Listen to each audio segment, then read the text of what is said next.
Skyrock pour les militaires. En Roumanie, le bataillon multinational de l'OTAN placé sous commandement français a lancé une nouvelle séquence d'entraînement interallié avec son homologue italien déployé en Bulgarie.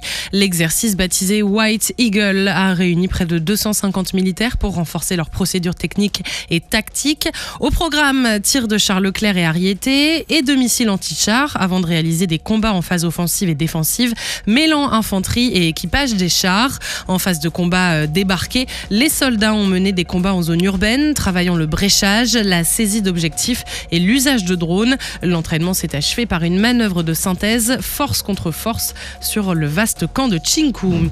En Estonie, le sous-groupement tactique interarmes français, récemment relevé, a mené son tout premier exercice de mandat.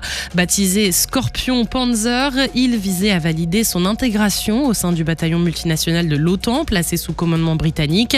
Durant plusieurs jours, les militaires ont été testés sur leur capacité de combat, aussi bien offensif que défensif. Cet exercice permet de valider l'intégration du sous-groupement tactique interarmes français au sein du bataillon. En Pologne, maintenant, des instructeurs français forment cette semaine les soldats ukrainiens à la reconnaissance, au combat en terrain varié et au tir. Les futurs chefs de groupe et spécialistes du génie poursuivent également leur entraînement, principalement sur le combat de tranchées et le combat urbain. Direction maintenant la mer. En Méditerranée, la 20e édition de l'exercice naval Cléopâtre a débuté au large de Toulon. Pendant plusieurs jours, les marines françaises et égyptiennes manœuvrent ensemble avec des moyens modernes dans tous les domaines du combat maritime.